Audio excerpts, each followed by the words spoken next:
Good evening, ladies and gentlemen, my friends, distinguished guests. This night, OPEK Association for Social Reform is honored to host a web discussion with the prominent Cypriot politician, MUSTAFA AKINCI, former leader of the Turkish Cypriot community.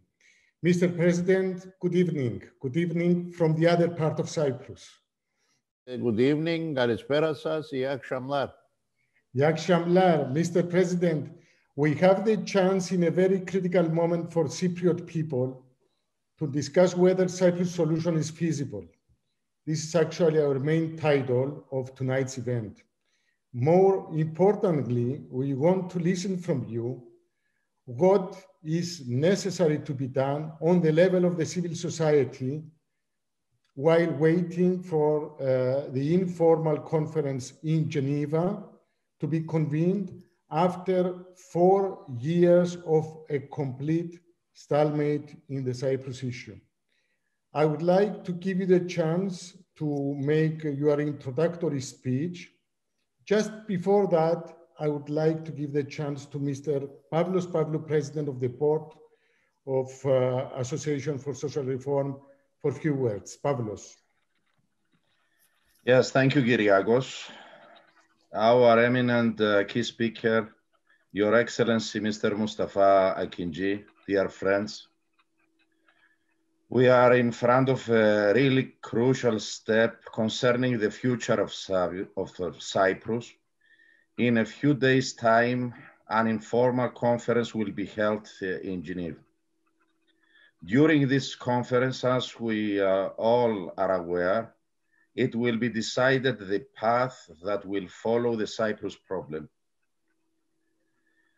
Either to a bizonal, bicommunal federation or to a stalemate. And this time it will be a very productive dead end, unfortunately. It will accelerate the procedure of a permanent separation in a way that we have never experienced since 1974. Tonight, in order to explore the prospects, the possibilities, and the options, we have with us the most sincere, daring, and devoted Cypriot politician. So we are very happy that Mr. AKINCI will help us to understand the followings. Which will be the role of each participant in this conference, the upcoming one? What is expected from each participant to do in order to avoid a dead end, especially from the Greek Cypriot side and the Turkish side? Should we be ready for a U-turn policy in the conference from the above said two main players? Let me allow me to say this, to use this word. Should we be optimistic about the civil society ability to exercise effective pressure and to redirect the dynamics? Your Excellency, the great majority of the Greek Cypriots has a very positive opinion for your political route, your stance in critical moments for the future of our common country, your solid and devoted personality. So your opinion and your judgment on nowadays situation and the prospects are considered crucial. So we are all very eager to hear your estimation and your political analysis.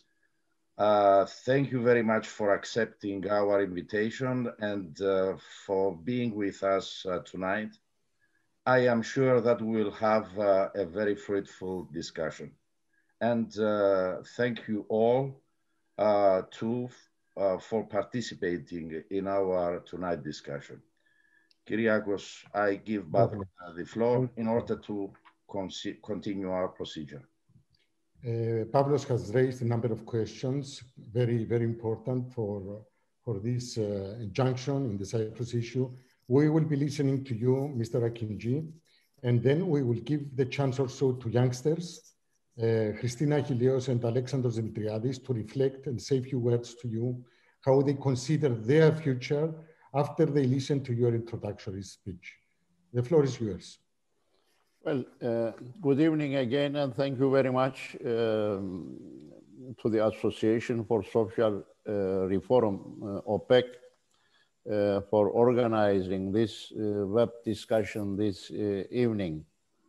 I will be brief and open, as I have used to be, and let the floor to be in more detail with the questions and answers. The question asked whether the Cyprus solution is feasible or not, and whether it is time for the citizens to act. I think this is the heading of the discussion of this evening. I have been underlining my belief for some time now that if the declared positions of the sides do not change, then there can be no positive outcome in Geneva. Unfortunately, Mr. Anastasiadis, as the Greek Cypriot leader, continues his position of not accepting the political equality of the Turkish Cypriots with all its parameters. In other words, it seems he is still rejecting the essence of participation in decision-making of the Turkish Cypriot side. On the other hand, we see Turkey and the current Turkish Cypriot leadership completely outside of the UN parameters, demanding two separate, independent, sovereign states in Cyprus. Needless to say, these declared positions of the two sides, if not changed, nothing positive can be expected from the Geneva meeting. The passage of time without a solution will definitely not be on the side of Cypriots. The dependency of Turkish Cypriots on Turkey will further increase. The demographic change in the Turkish Cypriot community will also accelerate. I would like to draw attention to the fact that these developments, which are very much against the will and interests of the Turkish Cypriots, are not in favor of Greek Cypriots either. At the end of the day, Greek Cypriots will eventually find themselves as neighbors of Turkey on the island. Annexation to Turkey of the northern part of Cyprus may not happen at once due to the conjuncture, but in practice, the northern part of the island will become even more like a province of Turkey. Needless to say, we are not happy with what's happening, and definitely it is high time that something should be done. That something, unfortunately, cannot and will not come from the current leaderships of the two sides. The only hope is if the two communities of the island genuinely wish and move in the direction of a possible realistic solution, which is federation. The political parties, trade unions, and NGOs, which are committed to a solution, should work within their communities as well as should act together towards this goal. It is time for, is it the time for citizens to act? I would say citizens should have acted yesterday. Even the day before yesterday, and in fact, years before. I need to remind all of the huge Turkish Cypriot mobilization of the civil society during the years 2002 and 2004, the years leading to the unemployment. Unfortunately, at the time, we could not see the same in the Greek Cypriot side. I am not aware of what is the situation now. As you know, due to the pandemic, we don't have much interaction in between, unfortunately. But it is not a surprise that, unfortunately, the dynamics, not only on one side, but I will say on both sides, are at very low levels for some time now. There is a real need for reviving them on both sides. There has been a great deal of time lost, but never it is too late. It is high time to make a fresh start. And by concluding, I will say, let us begin. As I said at the beginning, I wanted to make a very short, brief introduction in order to give room for more questions and answers and make it a more interactive way of discussion rather than a monologue. So I prefer to make a short statement at the beginning, but I am at your disposal. We can talk more extensively upon the questions that will be posed to me. Thank you very much. Thank you, Mr. President. You served as the former Turkish Cypriot leader, the leader of the Turkish Cypriot community. You convey the messages of your community towards the Greek Cypriots. We would like to give the chance to youngsters of Greek Cypriot community to reflect on what you said and share their thoughts with you. I give the floor to Alexandros Dimitriadis first. Alexandros. Thank you, Kyriakos, and thank you for the invitation to attend this event. My name is Alexandros Dimitriadis, and I'm the grandson of an old friend of Mr. AKINCI, who worked with him to develop the Nicosia Master Plan. While Lelos is unable to attend, unfortunately, and the views expressed are my own, I'm sure he would agree with most of what I have to say. First of all, I'd like to thank Mr. AKINCI for his efforts towards a fair solution to the Cyprus problem. In my view, the period during which Mr. AKINCI served as leader of the Turkish Cypriot community marks a small but a very significant revolution in the long story of the Cyprus problem.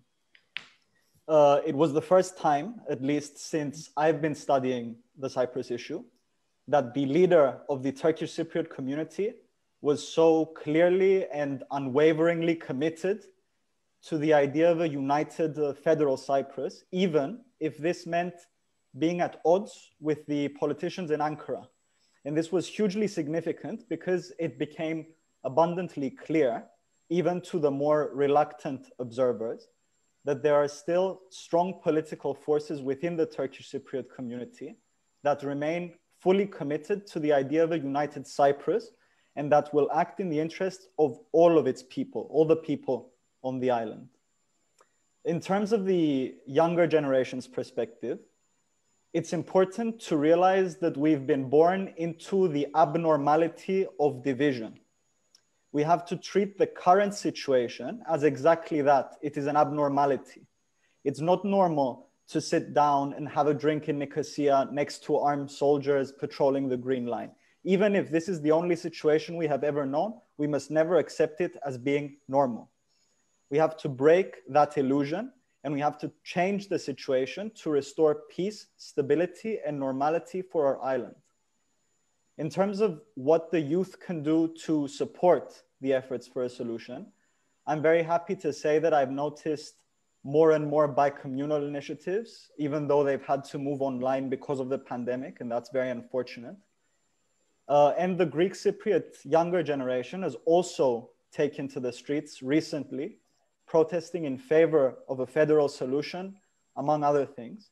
And we can and we should, definitely should, do more of that. However, while protesting is necessary, it's not sufficient. We have to lay the groundwork for acceptance of a federal solution in our communities, both bicommunally and intracommunally. This means educating ourselves on the intricacies of a bizonal, bicommunal federation. We have to discuss with people who disagree with us, and we have to argue our case. We cannot continue discussing only amongst ourselves and with people who agree with us. We have to lay the groundwork so that a solution is both desirable and workable if and when it comes. I'm convinced personally that as federalists, we have the better side of the argument. And because our leaders, and I'm speaking about the Greek Cypriot community largely because that's what I know, they have failed to inform the people of the potential benefits of a solution, we have to take on that role ourselves for our generation. The struggle for a fair solution to the Cyprus problem will happen in libraries and on pages of books, just as it will happen on the streets. We have to put in the work now, or peace won't come in the future. I want to end on a hopeful note, and I promise you, Mr. AKINCI, that we don't take the responsibility of continuing your struggle and Lellos' struggle towards a fair solution. We don't take that lightly. It's our responsibility to continue it, and our allegiance is first and foremost to our common homeland and to all of its people. Walls are there to be torn down, and we have too much in common to be divided. Thank you very much for taking the time to listen to me, and thank you for the invitation. Thank you, Alexandros. We listened to your words, and I have to mention that it's not only because you are a grandson of Lellos, it's because of your personal continuous strive with your ideas. We invited you to participate in this panel. Now I will give the chance to Christina Achilleos, who can share her own experience as member of this society. Hello everyone. Herkese iyi akşamlar. My name is Christina. I am 19 years old.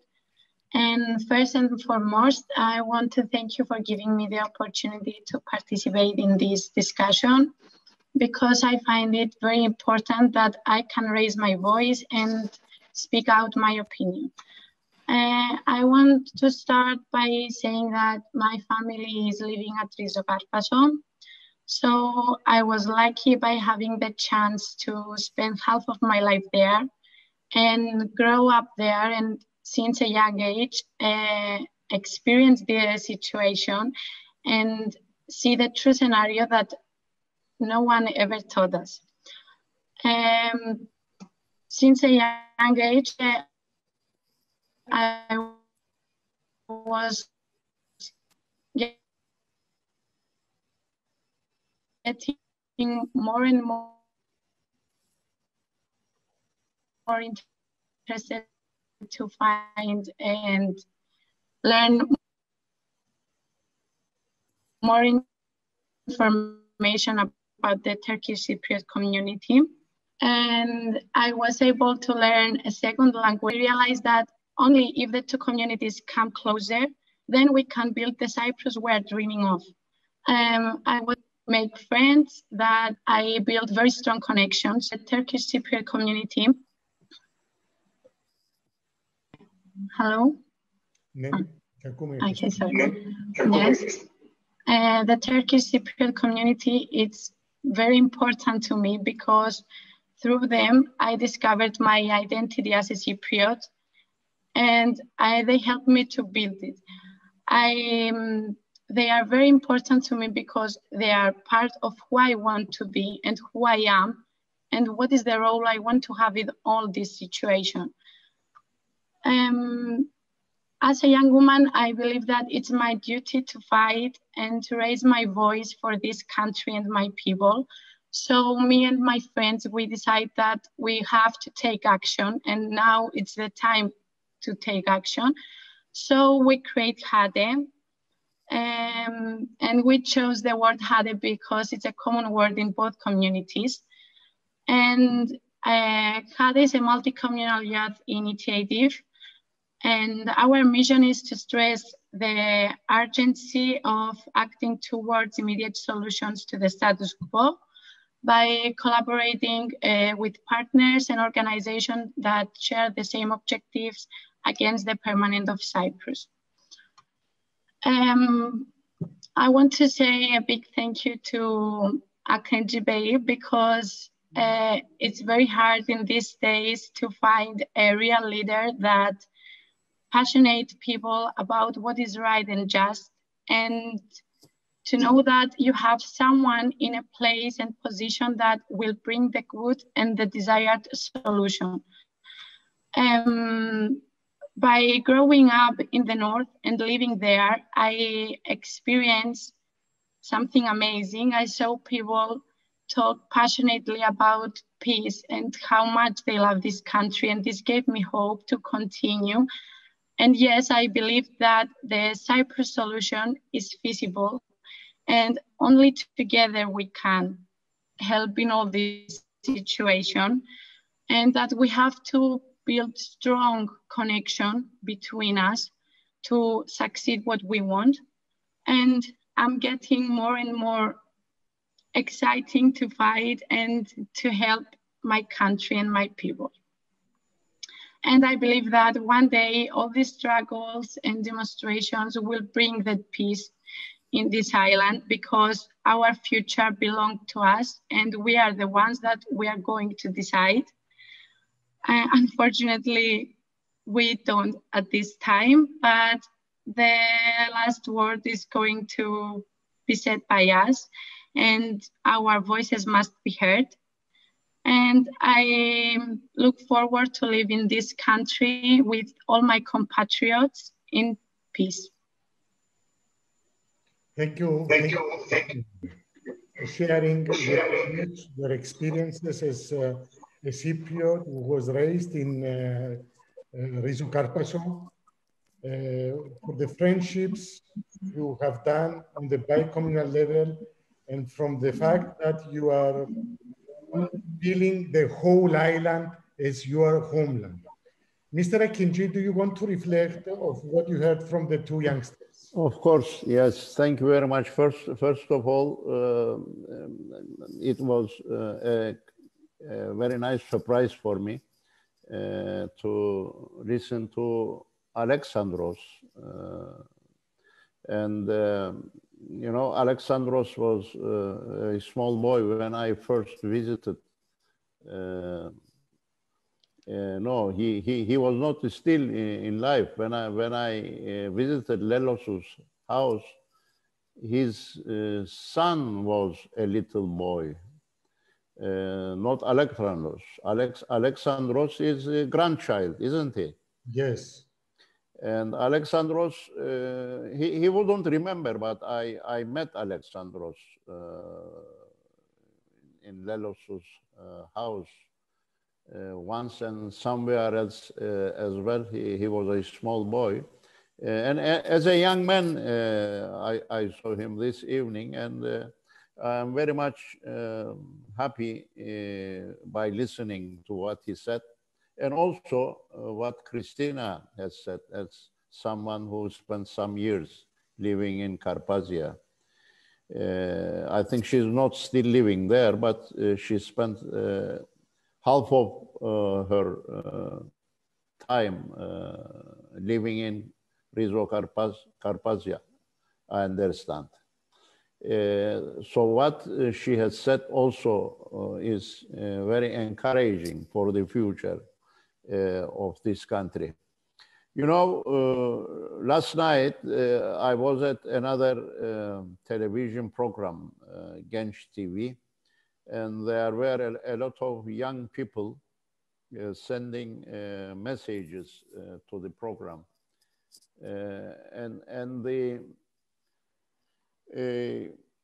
journalist who was managing the program, monitoring the program, he asked me the following question. He said, why is that these young people are so fond of you, Mr. AKINCI, he said.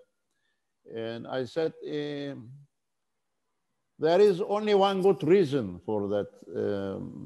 Young people means future.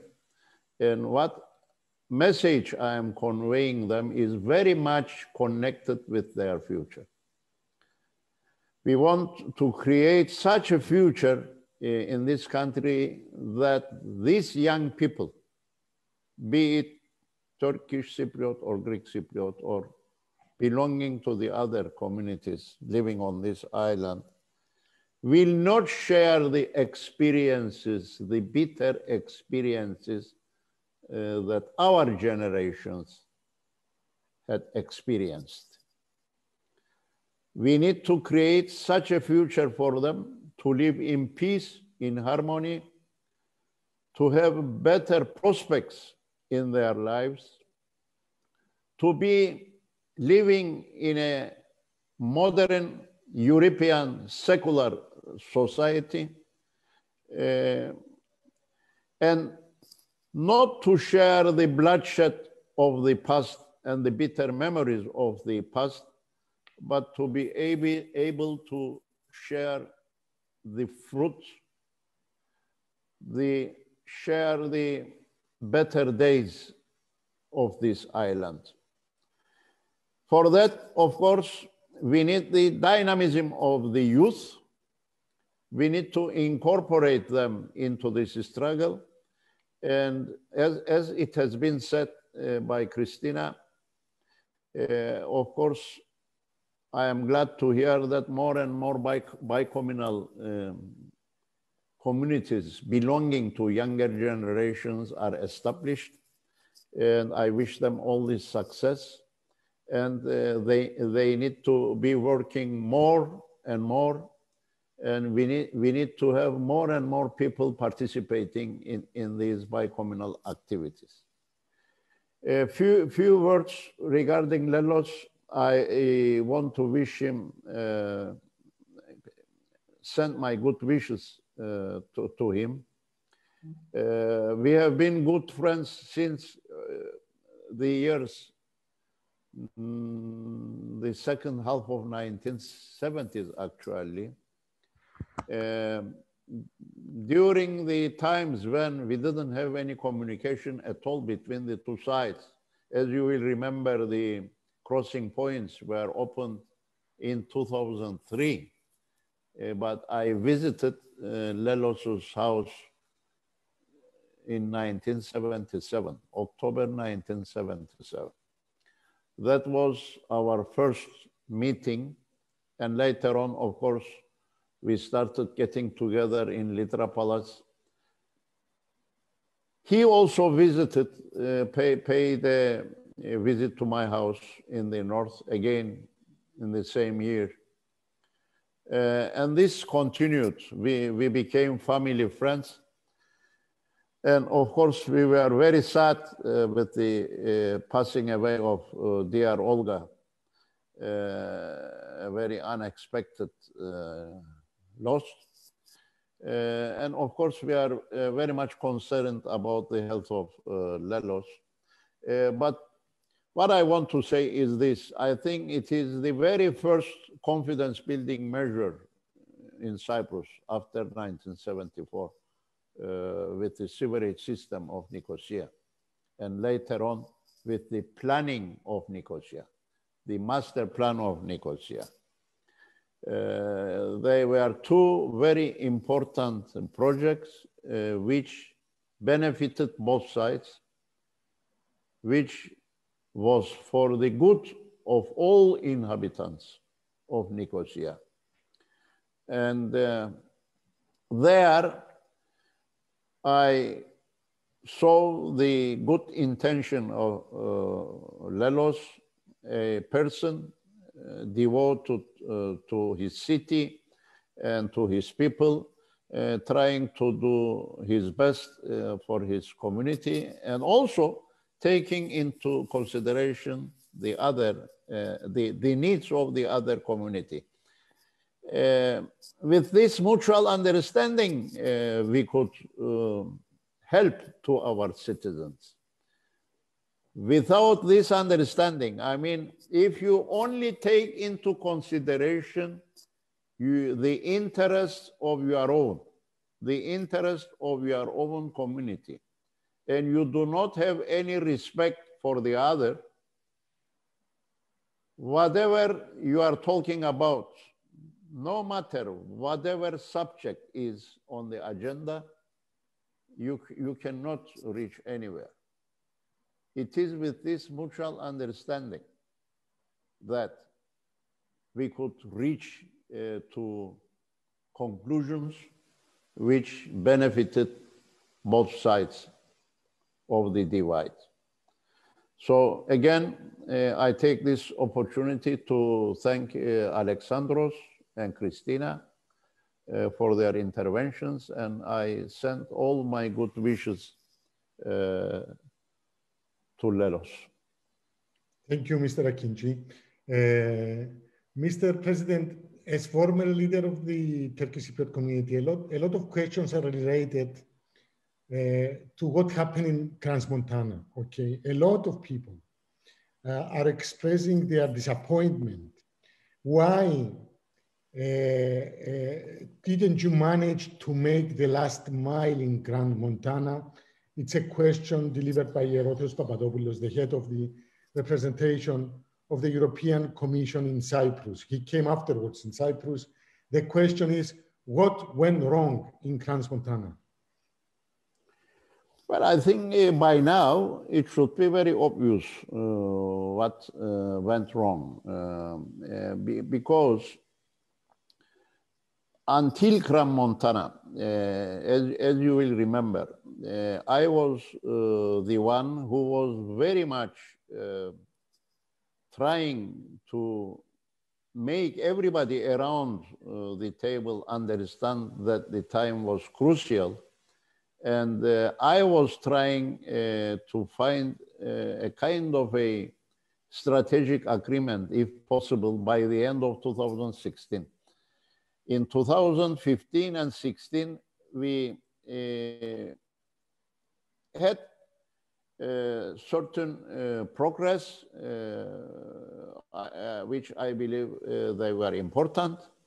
But the reason why I was trying to conclude a kind of a strategic agreement and was pushing for taking the issue outside the boundaries of Cyprus so that we can have a better political atmosphere elsewhere, and where we can bring all the stakeholders around the table together, was because of my conscience that and my worries that once we enter into the year 2017, then the upcoming elections in February 2018 would start influencing the issue.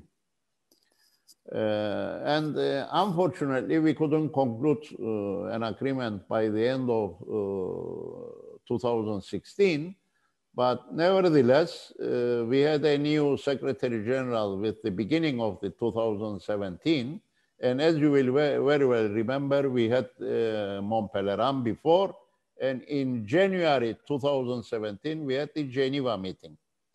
But I want to remind you two things. One, when in Montpellier, when we were discussing territorial issue, you will remember that at some point, Mr. Anastasiadis told us that he cannot continue.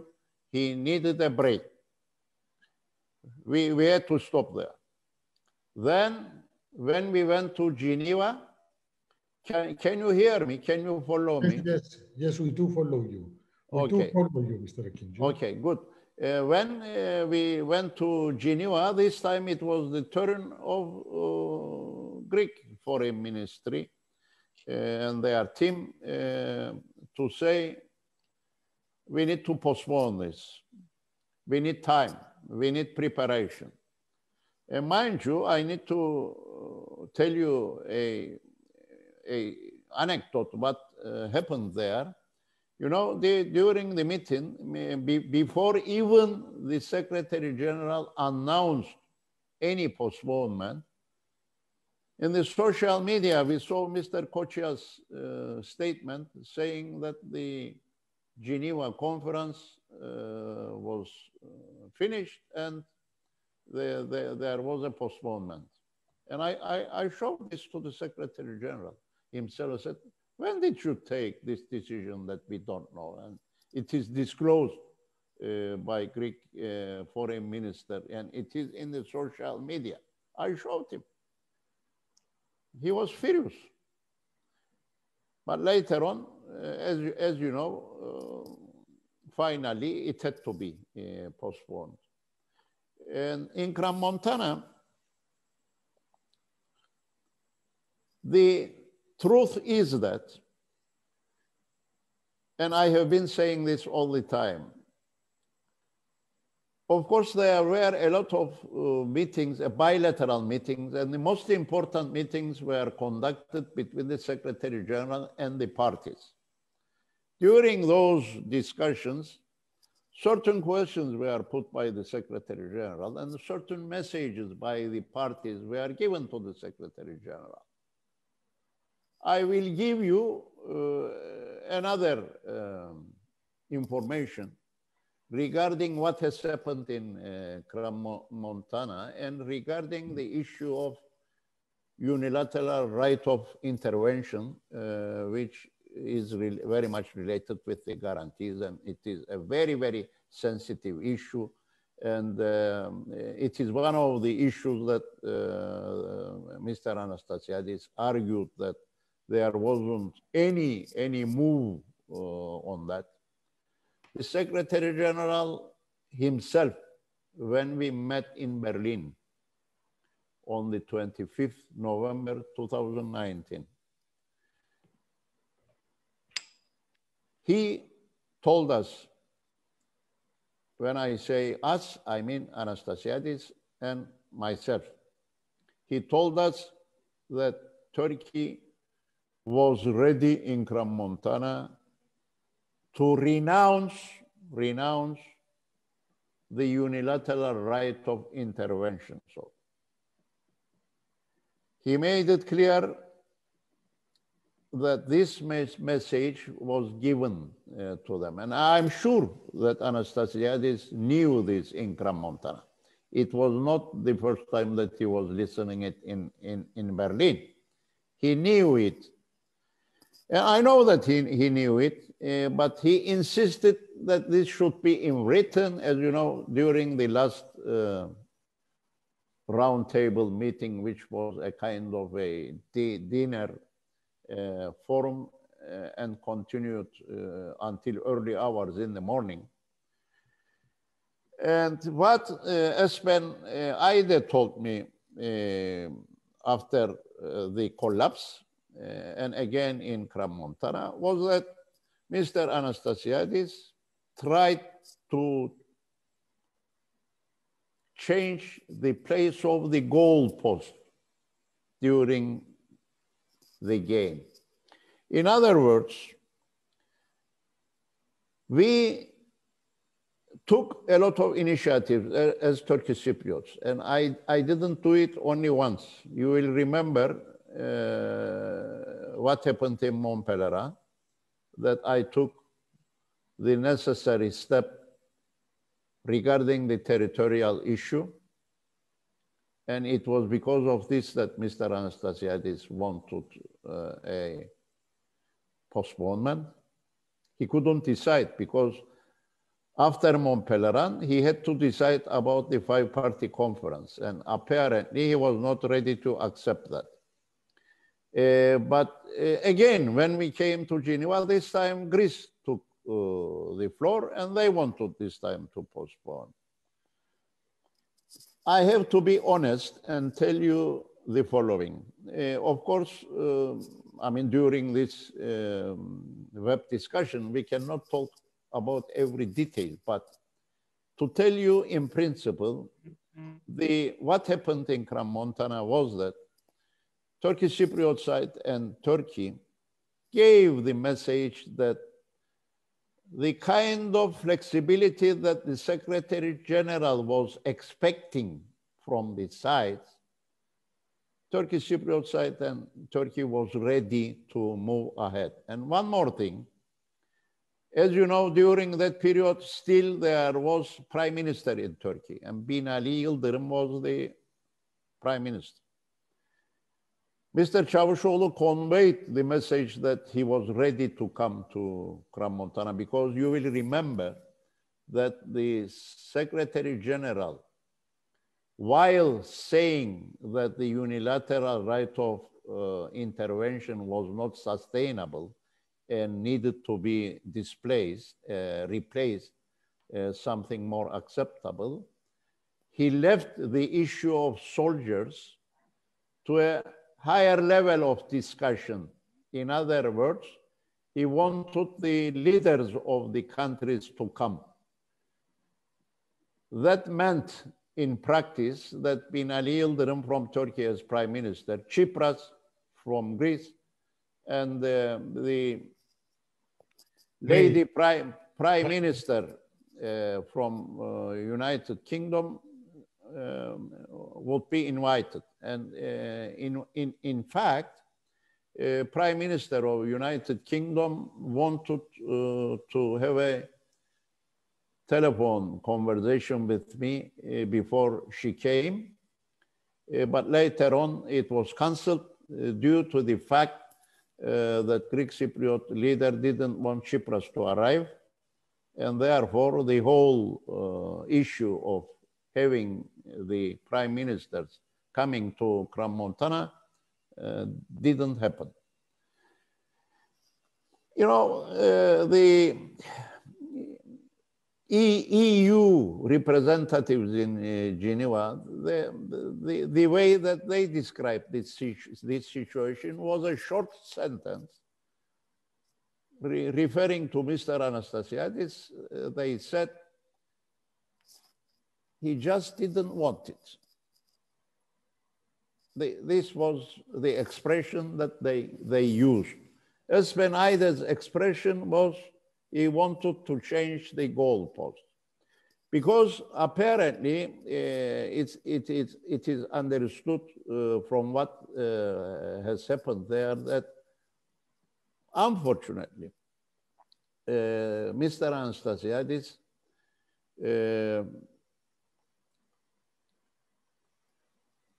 performed a maximalist attitude. You know that I have criticized this after Crans-Montana, that he asked for zero guarantees, zero soldiers. Well, you cannot have everything at once, and you cannot achieve everything during that conference.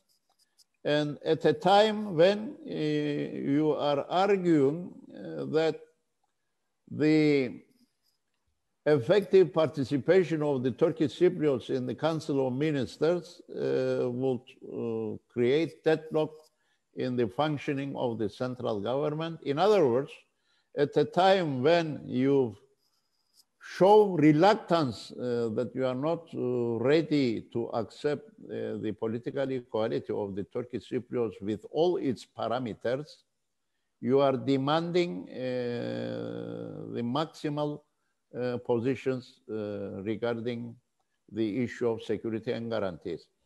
And of course, nobody was ready to accept this kind of an issue. And what happened during that meeting in the form of a dinner, I think all of you know that he insisted to have in written.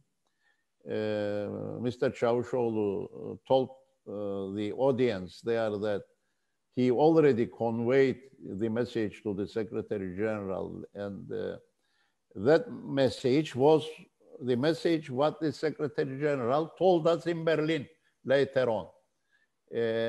But even knowing this situation, he insisted on this.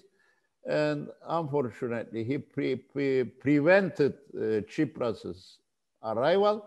As far as I know, of course, I don't have inside information, but as far as I know, Tsipras was willing to come, but he was prevented to come. This is what I know. I may be wrong, I don't know. But even today, I mean, we have to come, what's going on today. Yes. Even today, unfortunately, I am still witnessing the reluctance of my friend Nikos Anastasiadis, that he is casting doubts about the political equality of the Turkish Cypriots. But I want to make it clear, whatever type of federation we are going to achieve, be it centralized, be it decentralized, be it loose federation, political equality is a must. And in Berlin, I believe that the situation has been clarified by the Secretary General by referring to Security Council Resolution 716 and certain paragraph relating the political equality. I think now it has to be clarified. Likewise, you know that we had a disagreement regarding the date of Guterres framework. When I asked him to co-sign the 6 points of Guterres framework, you remember few years back after Crans-Montana, he challenged me which Guterres framework I was talking about. I insisted that there was only one Guterres framework, and that was 30th of June, 2017. He was insisting that there was another one on the 4th of July. Of course, there was discussion on the Guterres framework. Yes, we discussed with Espenaide. I mean, negotiator did mostly, but there wasn't any other written document as such. So that issue was also clarified in Berlin.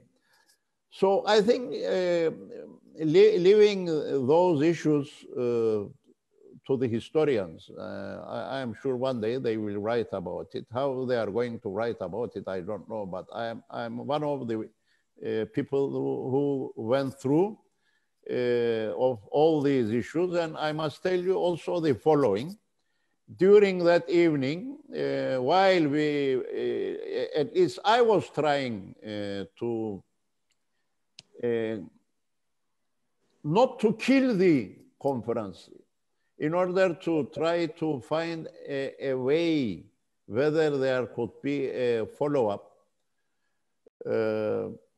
Unfortunately, Mr. Anastasiadis had already prepared his luggage to leave Crans-Montana. And some members of the Greek Cypriot delegation outside that room, outside the dinner, was telling to our people, have you prepared yourselves to leave, because we will be leaving in the early hours tomorrow. So Mr. Anastasiadis came to that meeting already making all the arrangements to leave Crans-Montana. And one more additional point relating to Crans-Montana, which I think nowadays it is also discussed on your side. That is the two-state issue, whether Mr. Anastasiadis conveyed this message to Çavuşoğlu or not, and how he has conveyed this. I think it became a controversial issue once again. I have to tell you what I know. Before leaving Crans-Montana, Mr. Çavuşoğlu, at a tete-a-tete meeting between two of us, told me, about this, that he had a tete-a-tete meeting with Mr. Anastasiadis. And Çavuşoğlu disclosed this. I mean, this is not a secret anymore. He made it public, and he said, he said this to me in Crans-Montana, that Mr. Anastasiadis was not ready for power sharing, was not ready for federation, but he would be ready after his election, if elected, to consider a two-state solution.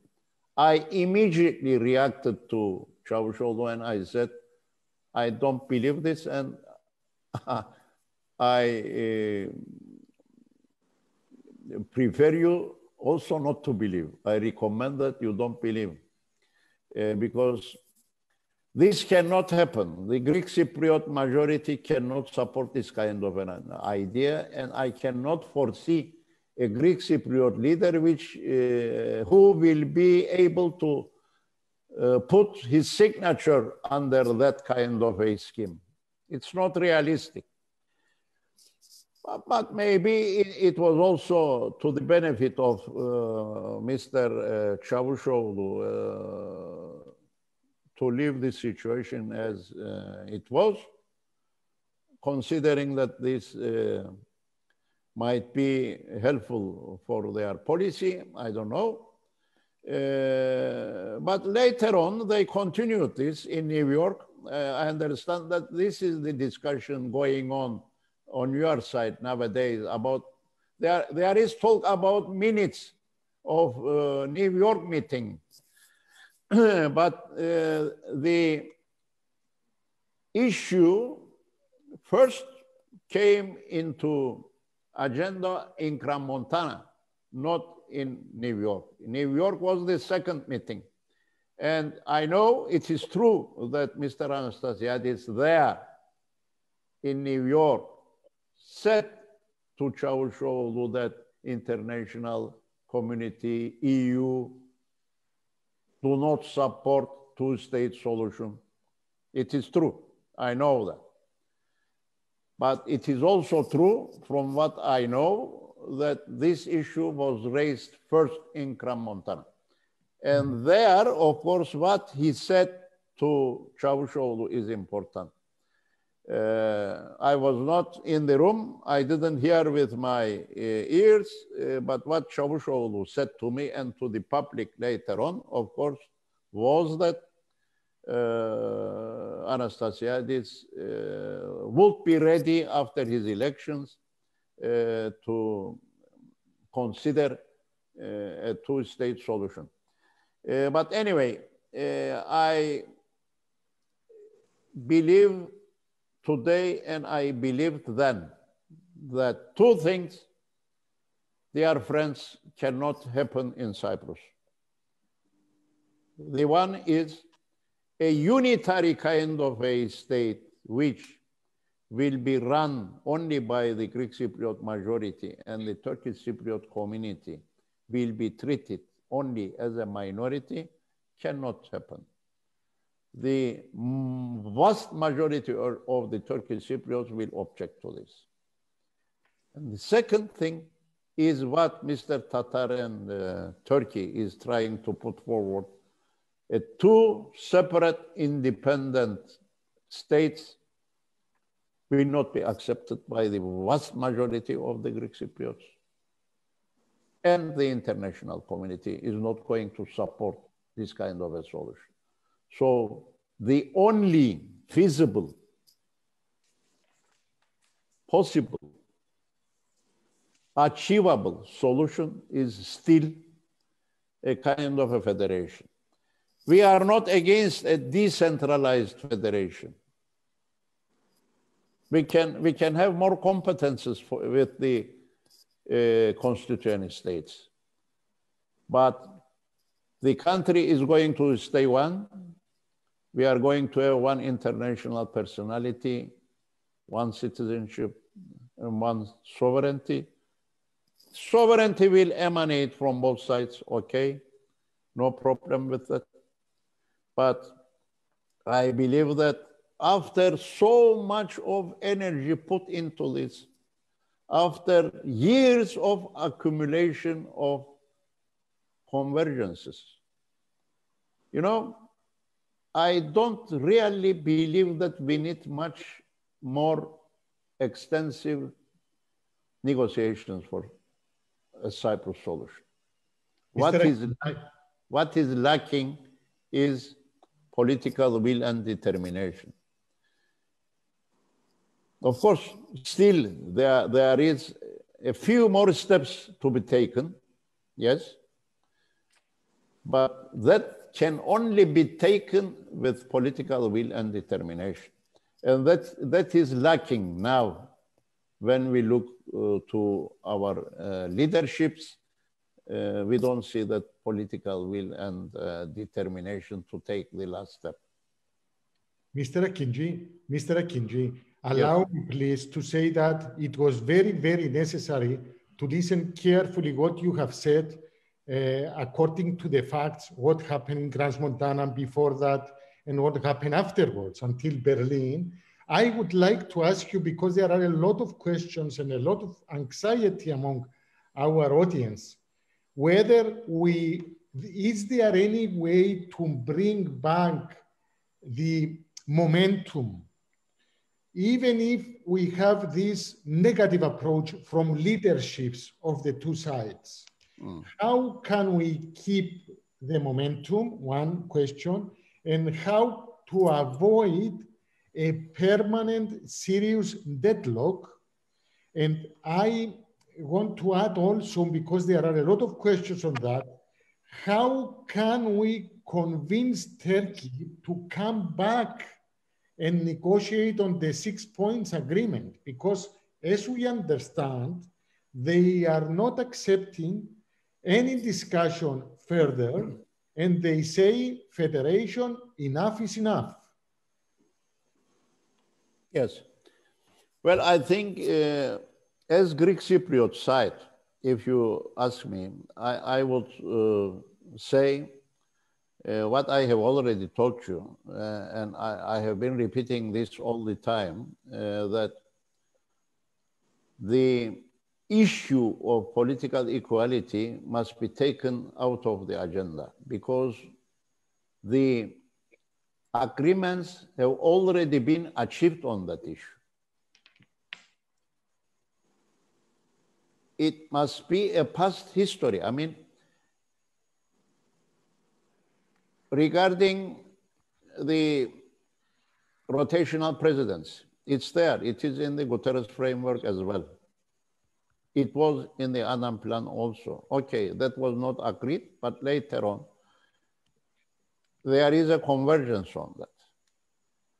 How the presidents are going to be voted, that is also, you know, the weighted vote system, that was also agreed. 7 to 4 ministers in the cabinet, that was a convergence reached between myself and Mr. Anastasiadis. Regarding the voting within the Council of Ministers, that was also agreed. So I think this doubt which has been cast upon the political equality of the constituent states must be clear. It has to be put aside. Why do I insist on this? Because the argument coming from those who are saying that federation we couldn't achieve because of the unwillingness of the Greek Cypriots to share power and the wealth of Cyprus in the sea surrounding Cyprus, relating to the natural gas and so on, comes from the fact that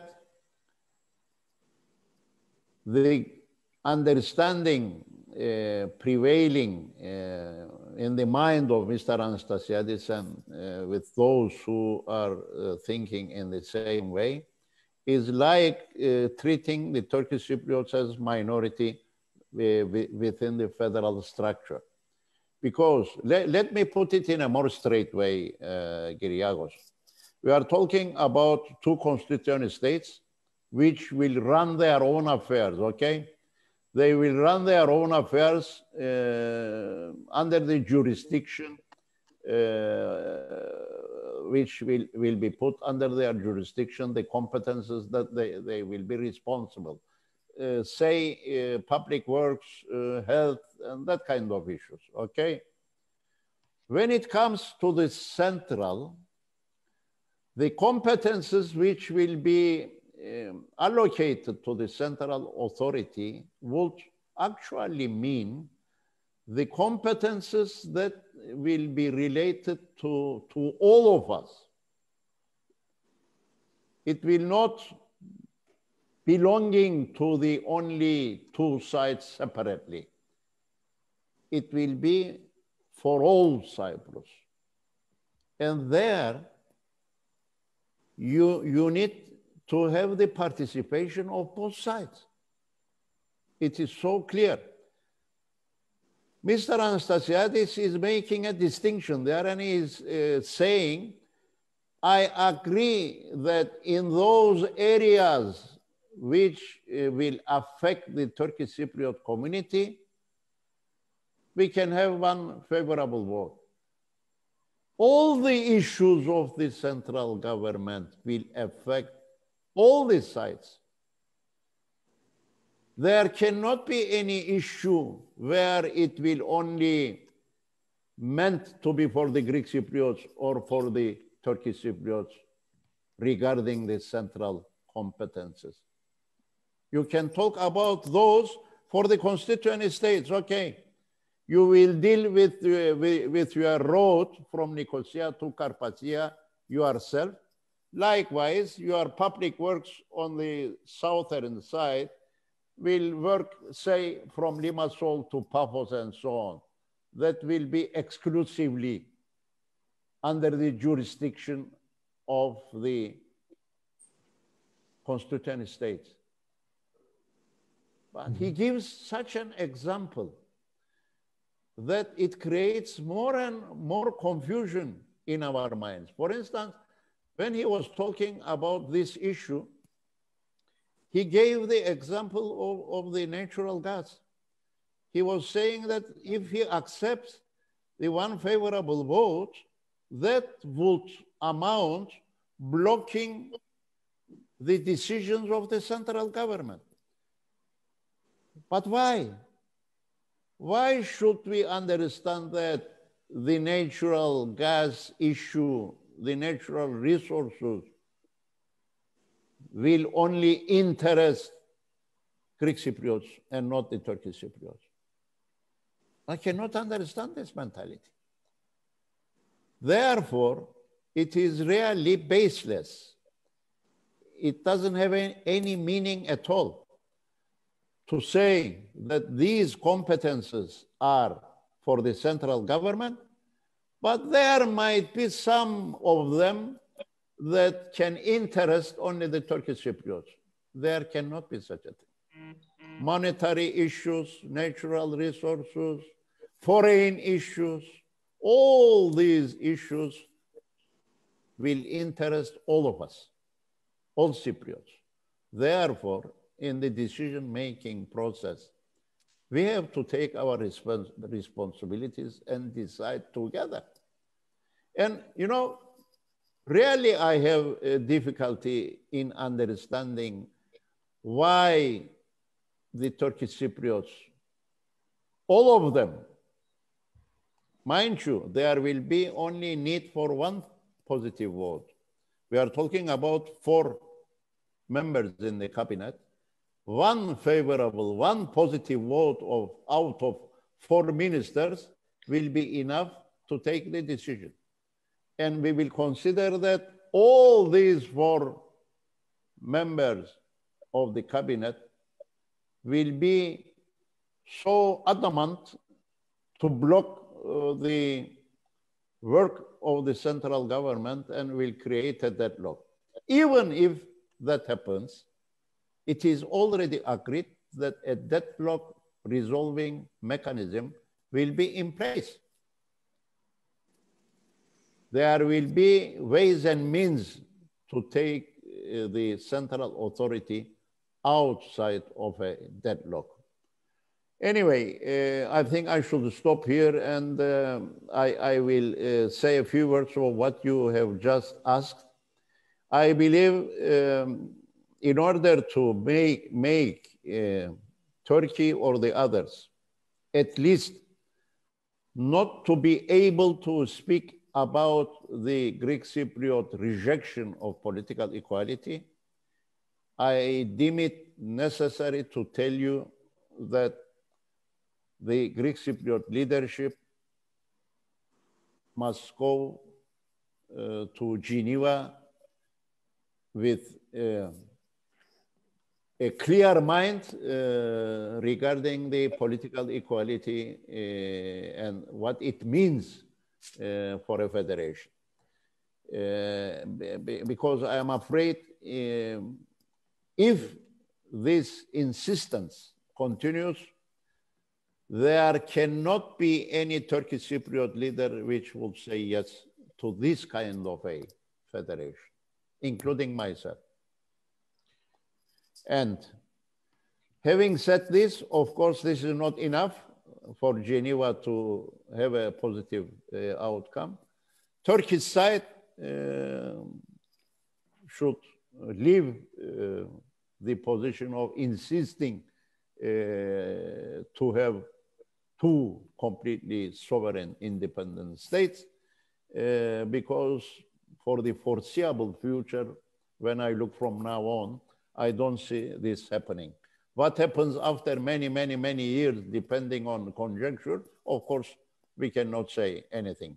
But from now on, for the foreseeable future, I don't see this idea having any ground at all. And what is going to happen, I just said in my brief statement at the beginning. What shall we do as citizens, NGOs, political parties, trade unions, men in the street, women in the street? I think it is high time. We should have done it long before. But as I said, never is too late. We have to mobilize. We have to work within our own communities as well as together to let people understand that what is going to happen is not to the benefit of Cypriots. And it's not only against the interest of the Turkish Cypriots, but it is also against of the interest of the Greek Cypriots as well. Greek Cypriots should not feel safe that they are in the European Union, they have an umbrella of the Republic of Cyprus, and they are well off. It's not as easy as that. I am sure every mature Cypriot should see the danger ahead that if the Turkish Cypriots, they continue to lose their identity, they continue to become less and less in number.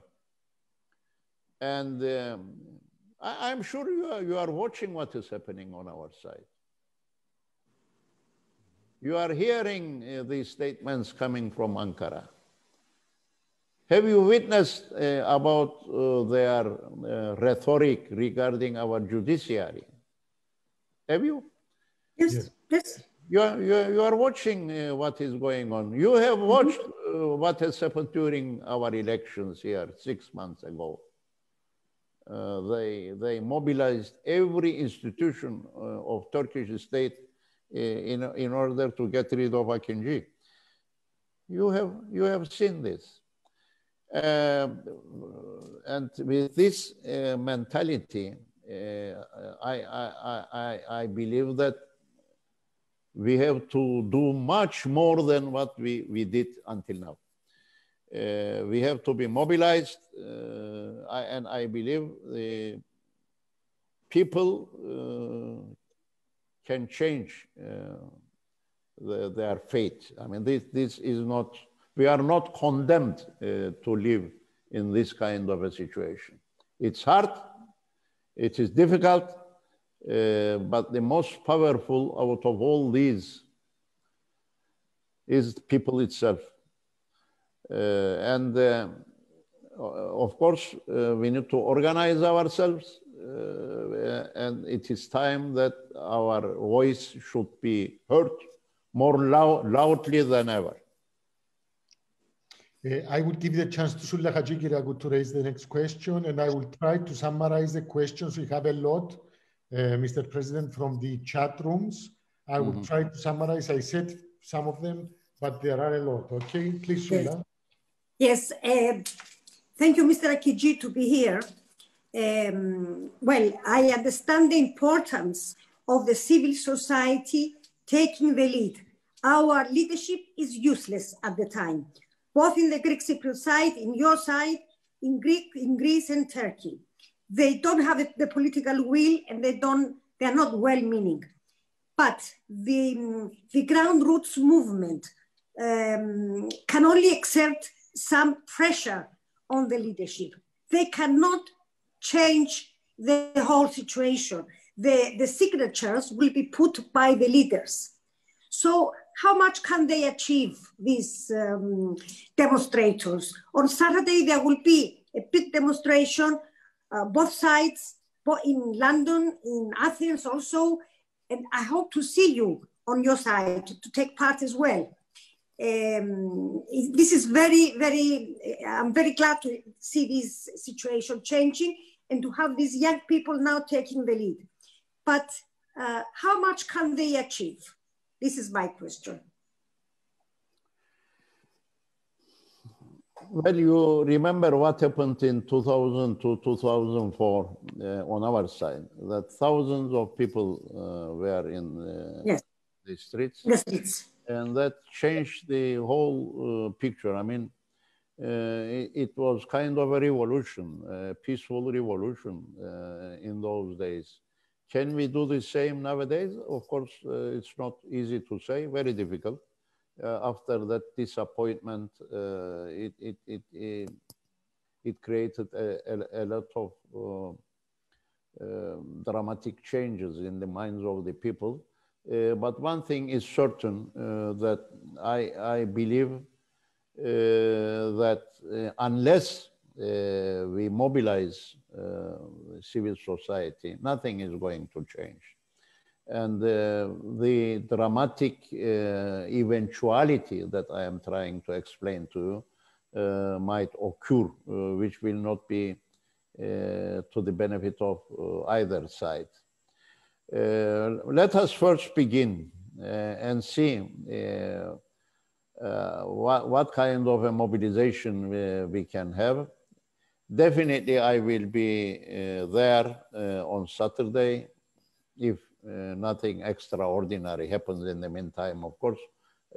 Together with Meral, with my wife, we will be there. A lot of other Turkish Cypriots will be there. We will try to make our voice heard. But without taking this kind of action, we can expect nothing. How much can we achieve through this? We will see. We will see. I am not undermining the importance of the leaderships, of course. At the end of the day, they are going to put their signatures under an agreement, if there is going to be an agreement. But if that signature is going to be put at some point, it will be on behalf of the communities that they are going to put. It is not going to be put on behalf of some other forces. It shouldn't be like that. Therefore, the will of the people matters. It is very important. And of course, we had a very, very different type of election this time. I mean, it is not possible to speak about a democratic election on our side. Therefore, the people here, the Turkish Cypriots, I do believe that they still want to achieve a mutually acceptable solution. They don't want to be part of Turkey. They don't want to be a province of Turkey. As I said earlier, they don't want to be a minority of a Greek Cypriot-run republic, but they want a fair share in a mutually acceptable, reasonable federal solution. The issue is, how do we mobilize this majority and make it known not only by ourselves, but by the international community as well? We need both dynamics. I mean, it's not only the dynamics, internal dynamics that we will be focusing. We also need the international support as well. But unless we ourselves show that dynamic, there will not be any outside dynamic helping us. We cannot expect others to be in our place to help achieve a solution in Cyprus. I don't know what is going on your side. If you can talk as confident as I am, that, as I said earlier, I still believe, I don't know, maybe it's a wishful thinking, but it is my belief anyway, that the majority of the Turkish Cypriots still believes in a federal solution. If there is a reciprocity on the other side as well, your duty as Greek Cypriot friends is also to mobilize that hidden majority, if I may say so, to come to the surface and to show itself not only to yourselves, but also to the Turkish Cypriots as well. So this time we can walk more confidently, hand in hand, towards a mutually acceptable solution. Mr. AKINCI, I took a note of some of the questions raised in the chat. There is a lot of pessimism because of the fact, especially from the side of the Turkish Cypriots, and you now say that we can reverse this atmosphere, that Turkish Cypriots are very disappointed from the fact that they are not accepted as a community. They are considered as a minority from the Greek Cypriot side. Secondly, from the Greek Cypriots, there are big questions whether Turkey will be responding positively, even if there was a reasonable leadership in the south, especially when they see what is happening in Varosha and what is happening around Cyprus in the sea and the whole messy situation. How do you consider these things, and how can you address these worries from both sides? Because we cannot address differently the one community and speak with a different language to the other. No, definitely not. We have to speak the same language to both sides, and we have to convince each other that we don't have second thoughts, and what we are trying to reach is something to the benefit of both sides, not only for one side. As I said earlier, one thing that Turkish Cypriots cannot agree is definitely not to become a minority, because in 1960 agreements, Turkish Cypriots were not treated as a minority.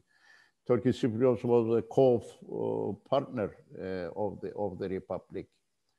And the second thing that they don't want to see is to become a province of Turkey. Therefore, it is clear that what they want is a fair share in a federation. And in fact, as I said earlier, and as we all know, it's there. As the Secretary General said in Crans-Montana, it was within reach. A historic opportunity was missed, as he said it. Or if we go back to unplanned, you remember what Kofi Annan, late Kofi Annan said after referenda. Of course, we have to admit that the scene has dramatically changed after Crans-Montana. You are talking about the behavior of Turkey in Varosha. This was not before Crans-Montana, it was after that. Or what is going on in the seas surrounding Cyprus. There, I think I should also remind you my proposal to Mr. Anastasiadis regarding the natural gas, how to proceed. If I want to say a few words on that, I would also wish to underline that regarding the natural gas deposits under the seabed, you can proceed along with three options. Either you will agree on a moratorium to leave this issue after a solution, or to come to an agreement of how to deal with this situation together. And my proposal on the 13th July 2019 was specifically related to this, how to proceed together, how to come an agreement on this issue. Or if you cannot have a moratorium and if you cannot work together, then what is the left option, the third option? You will go separately. You will do whatever you have been doing all along. In other words, Greek Cypriot side will have their own agreements. There will be drilling. Turkish side will go ahead with their own plan, and there will be more and more tensions in the area. I think without a solution to the Cyprus problem, we are not going to find the ways and means to deal with the Eastern Mediterranean problems. Things should go parallel. On the one hand, we will try to solve the Cyprus problem. We have to come to an agreed basis once again. And the only one is, I am repeating again and again, it's federal formula. I cannot foresee any other formula. But if Turkey and the current Turkish Cypriot leadership will continue to insist on the issues that they have raised until now, and they are going to demand the impossible, then unfortunately there will be more and more problems ahead of us. But in order to avoid, I think we can give at least the proper messages to the sites. And this is what I tried to do this evening, that I believe that the message has been conveyed, that my expectation at least, and when I say my expectation, I believe that the vast majority of the Turkish Cypriots that wants solution to the Cyprus problem, they are in agreement with me that without political equality, we cannot talk about federation. So it's better once and for all to clear this issue, even before Geneva, or at least during Geneva. If this continues to be a blockage in Geneva, there will be a good justification for those who doesn't want to seek a solution. Can you hear me? Yes, yes, yes, of course. Of course, Mr. Can you hear me? Because it's a little bit frozen for some moment, but I don't want you to miss what I am saying. What I am trying to explain is that unless this is cleared, the political equality issue is if it is not cleared, it will continue to be a good justification in the hands of those who doesn't want to see a federation in Cyprus, who doesn't want to see a solution to the Cyprus problem, actually. They will simply say, you see, we cannot talk federation anymore simply because the Greek Cypriot side does not agree to power sharing. Likewise, they don't agree to share the wealth. So how are we going to continue discussing this issue? And they are asking this question. We have been discussing this 50 years. It's not true. Federation issue was only discussed few years in Christofia's time and during my time. And besides all these years, one side was, in the name of federation, was discussing unitary state, and the other side during late Denktash period, for instance, in the name of federation, they were discussing a sort of confederation. The genuine discussion on federation was Talat Christofias and during my period. And mind you, all the convergences regarding the issue of federation, with the exception of 11 February 2014, which was during Eroğlu period, are all during this period that I mentioned. Mm-hmm. So we shouldn't lose all this material, these convergences. And we should stick to this and we should continue. How are we going to change this situation? Of course, as I said, internal dynamics will not be enough. We will need international support as well.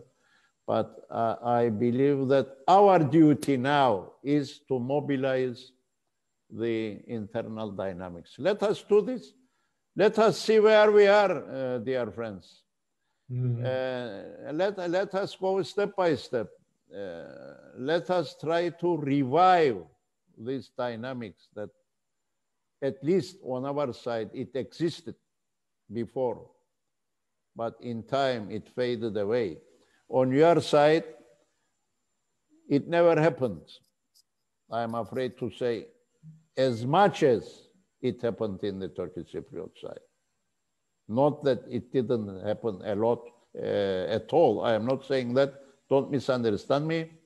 I am attributing a lot of importance and value of what you are doing and what you are trying to achieve from continuing from now on. But compared to the scale of your community, I need to say that we need even more work to do on your side. Mr. AKINCI, you said that we need the external dynamics. You are a pro-European. You are a pro-European politician. Mm-hmm. You are a secular Turkish Cypriot politician. Where is European Union? Did you felt the real support of the European Union during the discussions you held with Anastasiadis? And what happened afterwards? They disappeared? Let me tell you this much. European Union, first of all, had to fulfill what they promised to the Turkish Cypriots. You remember in 2004, they came up with certain promises. They were unable to fulfill their promises. I have to underline that. Secondly, they made a grave mistake with the guidance of Mr. Anastasiadis. When there was a break in the negotiations, and this happened during the NOC's commemoration issue. You remember that bill that was passed. And we had a few months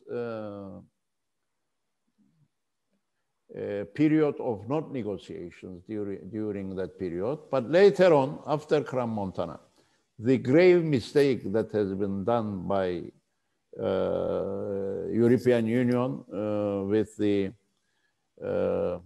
wrong guidance of the Greek Cypriot government, I have to say, to stop the work of EU ad hoc committee.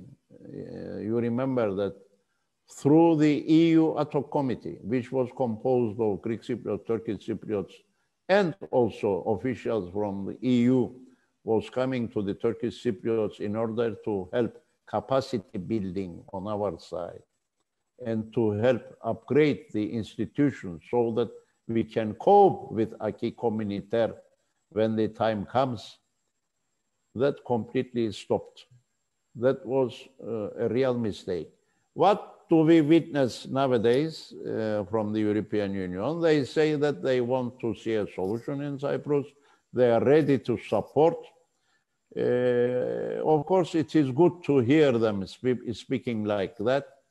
But I have to be honest and tell you that when I look what they are dealing with Turkey, for instance, before they were very much more oriented towards human rights, democracy, pluralism, freedoms, and so on. Now, their main preoccupation has been to tell to Turkey not to send refugees into their territories. And they try to deal with their practical issues more than the other values that created the European Union. So it is kind of a disappointment, I should say, seeing European Union that they don't underline the basic principles of democracy, but rather to deal with more daily issues and to consider their own interests rather than the other important principles that in fact it formed their union. So you will understand from what I am saying that we need to see a European Union not only dealing with the issues that they are dealing now, but to be more oriented to see that democratic principles and values applies in other societies as well, and not to try only to see their own interests and to be satisfied with them only. Mr. AKINCI, we have witnessed just 2 weeks before Geneva conference, the rhetoric between the two sides, but also the confrontation between Greece and Turkey on the level of the foreign ministers. Yes. And I want your comments on that, whether the situation in Cyprus triggers more tension in Greece and Turkey, or vice versa, or both in both ways. I think it works both ways. If there is a tension in Cyprus, I am sure that it will trigger Greco-Turkish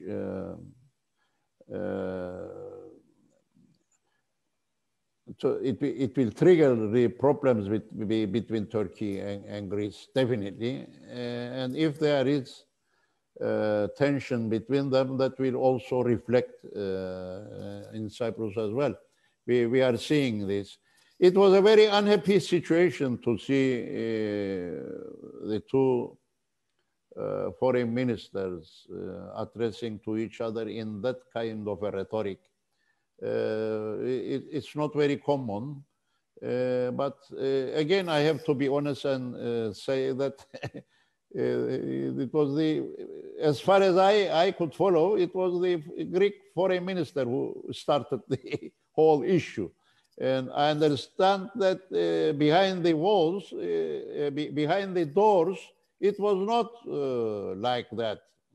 From what we heard afterwards, we understood that the meeting behind the doors was more productive than the press conference. But definitely speaking, it was something unusual, and I hope that it will not repeat itself like this. I understand that there is going to be another meeting between the two sides. I mean, the delegations, they are coming together.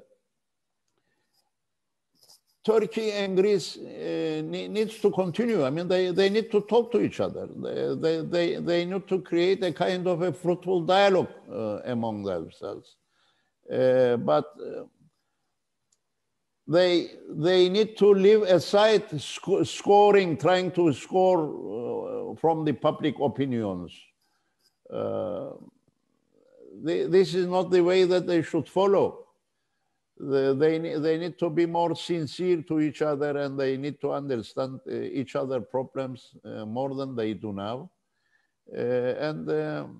I don't know how you read this situation, but this is how I see it. And I think they are not helpful for Cyprus, definitely. Mr. AKINCI, we saw it as an exercise before Geneva. Most probably they will do the same in Geneva on the other level. I would like to ask you to stay with us at least for 10 minutes more. Okay. I would like to ask all the panelists, youngsters, starting from youngsters, for 1 minute just to raise any question they want to Mr. AKINCI. Mr. AKINCI said we have to do our homework. We have to work on the level of the civil society. Of course, we will need sincere leaderships to bring back the momentum for federation and solution. But now we have to mobilize our own forces and do our homework. Alexandros, do you want to reflect in 30 seconds, 45 seconds, please, for some final comments before we give the chance to Mr. AKINCI to make his own conclusion? Yeah, so I just wanted to thank Mr. AKINCI for his very informative comments. I think in terms of transparency, it's really important to know what actually happened in the different meetings in Switzerland back in 2017. And this meeting really helped because it's part of the education process I was talking about. One minor comment I wanted to add is that mobilization is multidimensional. It's both on the streets, but also informing people, writing about it. Lawyers should look into the legal aspects. Economists should look into the economic aspects of a solution, and so on and so forth. We each have a role to play, and it's more than just going onto the streets, even though that is absolutely necessary.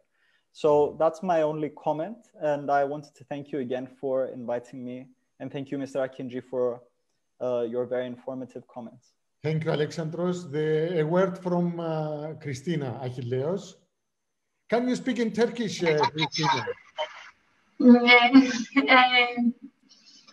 What to say, I don't know. First of all, I want to thank again Mr. AKINCI. Her şey için çok teşekkür ederim. AKINCI Bey. And this is the more important thing. I believe that we have to come closer. We have to make much more people to understand why it's important to be one again, because this is the only strength we have now to move on as one. I don't have to say nothing more, and thank you again for the invitation. Thank you very much. Thank you very much, Christina. Sούλα Χατζηκυριάκου, one word. Open your microphone, please. Yes. Just 1 minute, please. Yes, it was very useful what Mr. AKINCI told us tonight. What the key question at Geneva will be political equality, as I understood. And political equality, of course, means rotating presidency and the way the exchange of votes. So it all goes as a packet. And I hope if our leadership, we hope our leadership agrees on that, we expect Turkey to change its position on two states. If that can be an exchange of things between them. Thank you, Sούλα. We have to be prepared also for the negative scenario of having a deadlock, because we have a lot of homework to do in the coming months after the parliamentary elections. We have our own rendezvous, I mean the Greek Cypriot community, ahead of the presidential elections in 2023. Pavlos? Yes, I think that the main issue is tonight whether we are prepared to understand whether after a stalemate, a deadlock in the few days conference, we will not have a dead end. It's not the end of the road. And okay, nobody is very optimistic about the conference, but the problem is still there. The problems that it produces day by day and will be accelerated after, let's say, a deadlock maybe happened there. So people should get the message, I believe, Mr. AKINCI, that we should continue, because it's not just a matter about bitter memories and experiences versus hope and seeing the future, but finally it's a fight between conservatism that leads to a dead end and realism that focuses on certain problems and tries to resolve them. So I would like to get a message from you, if it's possible, that no matter how it ends in this next conference, it's not the end of the road. And reality will force us finally to do, as societies and as civil society in both sides, what we should do, especially the Greek Cypriots, years ago. Thank you for being with us anyway. On behalf of the board of OPEK, we are very, very happy to have you here, and we are sure that our collaboration will continue in the future. Thank you very much. Mr. AKINCI, your concluding remarks, having in mind that a lot of people do expect the strength, the ideology, the progressive ideology of a real Cypriot, and Cypriotism makes things work differently and give us a lot of courage in order to work both bicommunally and monocommunally in our own community. We know better, but most important, bicommunally in the months to come in order to reverse the miserable situation created by the political elites now in charge. Your concluding remarks, please. Well, as concluding, first of all, I would like to thank you again for providing this opportunity for me to convey my feelings and my thoughts to the audience. Can you hear me? Yes, of course. Yes. Yes, good. This island belongs to all of us. And we don't have any other place to go. This is our home. And we need to protect our home. And we need to make it a place that we can all live in peace and harmony. As I said earlier, we have shared the bitter memories of the past, the bloodshed. I am sure in most of the families, one way or other, we have bitter memories of the past. But we don't need to live the same in the future. And we don't have the right to create the similar kind of a future for the young generations, the young people like Alexander or Christina or Ahmed or Aisha. I am sure they deserve a much more better life than we lived through. And all together, we can create this kind of a future for them. They ask me, what am I going to do from now on? I am saying that I have been in politics for the last 45 years. I was 28 when I was first elected as mayor, and I met with Lelos at that time. Now I am over 70, more than 45 years. I have been in different positions in my community, but I also believe that in order to work for the good of your country, for your island and for your community and for all the inhabitants of this country, you don't need to have a post. As long as we survive, I hope that we all survive through this pandemic, by the way. We need to, of course, be careful and take all the necessary precautions in order to stay alive and to be able to work for the future of this beautiful island. On my part, I will say that I will stand next.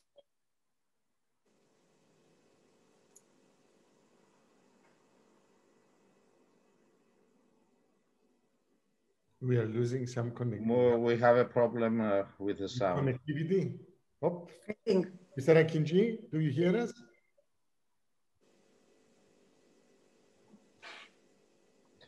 Maybe we should wait for a few seconds in order to be reconnected.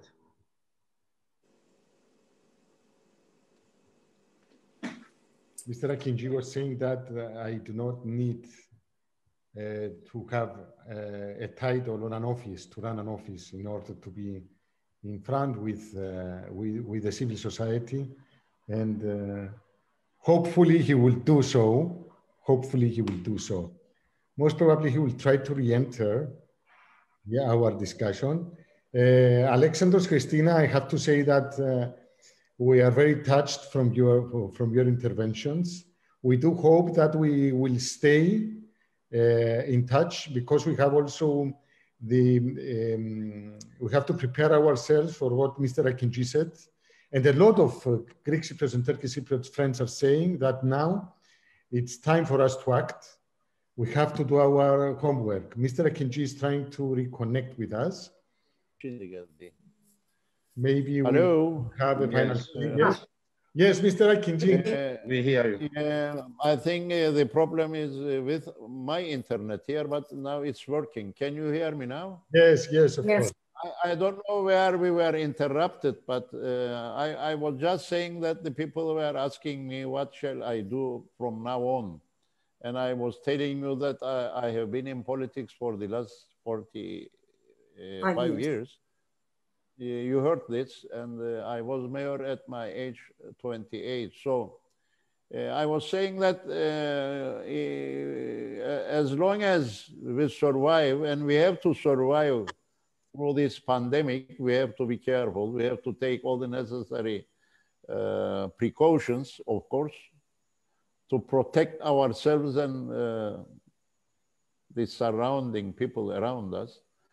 As long as we live, we will struggle. Life also means struggling. We cannot give up because we don't have any other islands. We don't have any other Cyprus. We don't have any other place to go. This is our homeland. And we need to protect our homeland. Likewise, we will be protecting ourselves from this pandemic. We need to protect this island from political pandemics as well, if I may say so. And we need to come to a mutually acceptable solution, at least for the younger generations. My message is to them that in order to be able to work for their future, speaking to the young people of this country, in order to be able to work, you don't need to have a post. We have had this for many years. Now, as a citizen, I am ready to stand next to them and to work together with them for their future. This is my concluding sentence. And thank you once again. Thank you very much. Thank you for the message, Mr. Mustafa AKINCI. Thank you for this message. Thank you. We don't have more to say. We just repeat our commitment to be together. Saturday is our next rendezvous, joint demonstration in both sides of Nicosia. The young generation stands by, and we have also Mustafa AKINCI joining us from the other side of the barricades. Thank you very much to all of you for your participation. Thank you, Mr. AKINCI. Thank you for your contribution in this web discussion, and we will stay committed to unifying our country, fight for more democracy, more progress, and a real, normal European country. Thank you very much. Bye-bye to all. Bye-bye. I just wanted to say to Mr. AKINCI that he is very popular among the Greek Cypriots. I don't know if he knows that, but I've heard many people saying that if we could vote for Mr. AKINCI to be our federal president, we would do it very happily. So you have to know that. The most popular Cypriot politician ever. Nowadays, Greek Cypriot or Turkish Cypriots, the most popular Cypriot politician. Thank you very much, Mr. AKINCI. Thank you. Bye-bye. Bye-bye to all.